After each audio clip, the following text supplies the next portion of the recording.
അച്ഛനോട് പറഞ്ഞില്ലേ ഡോക്ടറെ കാണാൻ പോകുന്ന കാര്യം? ഒന്ന് പതുക്കെ, പറഞ്ഞിട്ടില്ല. സൈക്കോളജിസ്റ്റിനെ കാണുമെന്ന് പറഞ്ഞു. അതും ഒന്ന് സൂചിപ്പിച്ചിട്ടേ ഉള്ളൂ. അച്ഛൻ എന്തെങ്കിലും ചോദിച്ചാലും നീയായിട്ടൊന്നും പറയാൻ നിൽക്കണ്ട. ഞാൻ സംസാരിച്ചോളാം. നീ വാ.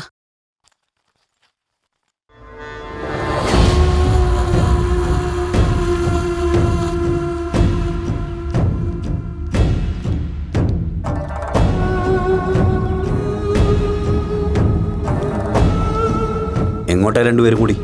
ഒന്ന് പുറത്തു പോണം. അത് മനസ്സിലായി. അതെങ്ങോട്ടാണെന്നാ ചോദിച്ചത്. അപ്പുവിന്റെ ഡോക്ടർ ആ സൈമണെ ഒന്ന് കാണണം. പിന്നെ വേറെ ഒന്ന് രണ്ട് കാര്യങ്ങളുണ്ട്. അതെന്താ ഈ വേറെ ഒന്ന് രണ്ട് കാര്യങ്ങൾ? മോൾക്ക് അമ്മയുടെ റെക്കമെൻഡേഷനിൽ വേറെ ഏതെങ്കിലും ഏജൻസിയിൽ ജോലി വാങ്ങിച്ചു കൊടുക്കാന്ന് പറഞ്ഞിട്ടുണ്ടോ? വീപ്പി എന്താ ഇങ്ങനെയൊക്കെ സംസാരിക്കുന്നേ? പിന്നെ ഞാൻ എങ്ങനെ സംസാരിക്കണം? ഒപ്പം ജീവിച്ചുകൊണ്ട് ഒളിക്കാനും മറയ്ക്കാനും നോക്കുന്നവരോട് ഇങ്ങനെയൊക്കെ സംസാരിക്കാൻ എനിക്കറിയൂ. അമ്മയും മകളും കൂടി രഹസ്യമായ ഓരോ തീരുമാനങ്ങൾ എടുക്കുക, അത് നടപ്പാക്കുക. നമ്മൾ വെറും കാഴ്ചക്കാരൻ. ആര് തനിച്ച് തീരുമാനം എടുക്കുന്നെന്നാ വീപ്പി പറയുന്നേ? ഡോക്ടർ സൈമണെ കാണാൻ പോകുന്ന കാര്യം ഞാൻ ഇന്നലെ രാത്രിയിൽ സൂചിപ്പിച്ചതല്ലേ? എന്നിട്ടാണോ വീപ്പി ഇങ്ങനെയൊക്കെ പറയുന്നത്? ശരി, എന്നാൽ രണ്ടുപേരും ഒന്ന് വെയിറ്റ് ചെയ്യും. ഞാനും കൂടി വരാം. നമുക്ക് 3 പേർക്കും കൂടി ഡോക്ടറെ അടുത്ത് പോവാം. എന്താ? അതിന്റെ ആവശ്യം എന്താ വീപ്പി? ഞങ്ങൾ മാത്രം പോകുന്നോണ്ട് എന്താ പ്രശ്നം? എന്താ ഞങ്ങൾ വിശ്വാസമില്ലേ? വിശ്വസിക്കണമെന്നൊക്കെ ആഗ്രഹമുണ്ട്. പക്ഷേ പിന്നെന്താ ഒരു പക്ഷേ? ഒരു കാര്യം ചെയ്. അത്രയ്ക്ക് വിശ്വാസം ഇല്ലെങ്കിൽ വീപ്പി ഞങ്ങളെ ഫോളോ ചെയ്യേ.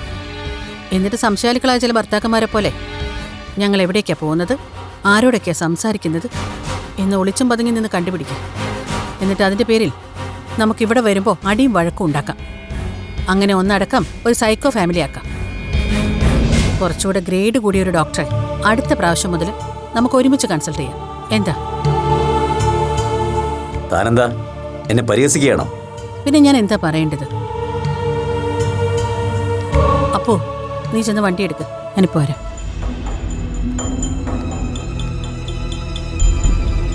എന്താ വീപ്പി ഇതൊക്കെ? അവളുടെ കാര്യത്തിൽ ഡോക്ടറോട് മാത്രം ഷെയർ ചെയ്യേണ്ട കുറച്ച് കാര്യങ്ങളുണ്ടെന്ന് ഇന്നലെയും കൂടെ വീപ്പിയോട് പറഞ്ഞതല്ലേ? അതൊന്നും ഇപ്പോൾ അവളുടെ മുന്നിൽ വെച്ച് പറയാൻ പറ്റില്ല. ഞാൻ പറഞ്ഞല്ലോ, അപ്പൂനിപ്പോഴും ചില ആശങ്കകളുണ്ട്. അത് അവൾക്കൊപ്പം നിന്ന് മാറ്റിയെടുക്കാനാണ് ഞാൻ ശ്രമിക്കുന്നത്. അത് വീപ്പി ഒന്ന് മനസ്സിലാക്ക് പ്ലീസ്.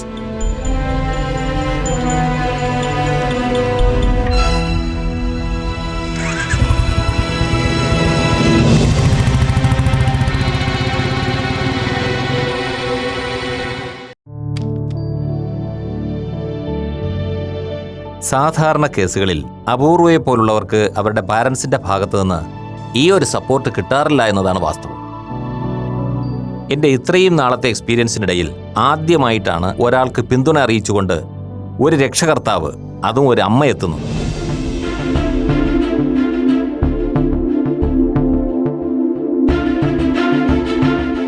അതിന് മിസസ് ഗീതാലക്ഷ്മിയെ ആദ്യമേ ഞാൻ അഭിനന്ദിക്കട്ടെ. ഡോക്ടർ, പക്ഷെ എനിക്ക് മാത്രമായിട്ട് ഈ കാര്യത്തിലൊരു തീരുമാനം എടുക്കാൻ പറ്റില്ല.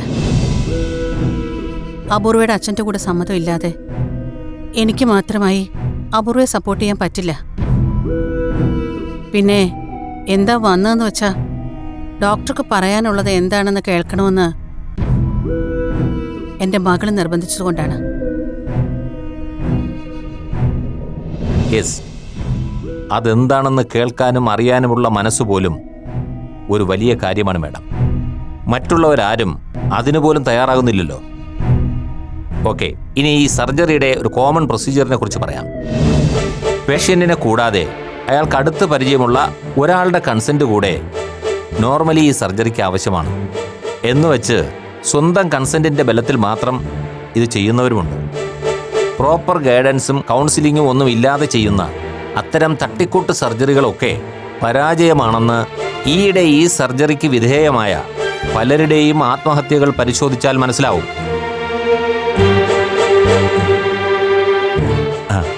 ഞാൻ മേഡത്തെ ഭയപ്പെടുത്താൻ പറഞ്ഞതല്ല കേട്ടോ. കൃത്യമായ മാനദണ്ഡങ്ങളും മാർഗനിർദ്ദേശങ്ങളും പാലിച്ചു നടത്തുന്ന എല്ലാ ജെൻഡർ കൺഫേമിംഗ് സർജറികളും പൂർണ്ണ വിജയമാണെന്ന് ഉറപ്പിച്ചു പറയാം. അപൂർവയ്ക്കും അങ്ങനെ ഒരു വിജയചരിത്രം കുറിക്കാനാകണമെന്നാണ് വ്യക്തിപരമായ എൻ്റെ ആഗ്രഹം. സാധാരണ വീട്ടുകാരുടെ എതിർപ്പ് മൂലം പലരും ഇതേ കമ്മ്യൂണിറ്റിയിലുള്ള ആൾക്കാരെ രക്ഷകർത്താവായി തിരഞ്ഞെടുക്കുകയാണ് പതിവ്. പക്ഷേ അപൂർവയുടെ കാര്യത്തിൽ സ്വന്തം പാരൻസിൽ നിന്ന് തന്നെ ഒരു സപ്പോർട്ടും കെയറും കിട്ടുകയാണെങ്കിൽ കാര്യങ്ങൾ കുറച്ചുകൂടി എളുപ്പമാവും. മാത്രമല്ല, മറ്റു പല രക്ഷിതാക്കളുടെയും തെറ്റിദ്ധാരണകളും ആശങ്കകളും ഇതിലൂടെ ഒരു പരിധിവരെ പരിഹരിക്കാനാവും. എന്തു പറയുന്നു ഗീത മാഡം? ഡോക്ടർ, ഞാൻ പറഞ്ഞല്ലോ, അപൂർവയുടെ അച്ഛനെ പറഞ്ഞ് ബോധ്യപ്പെടുത്താൻ ഞാൻ മാക്സിമം ശ്രമിക്കാം.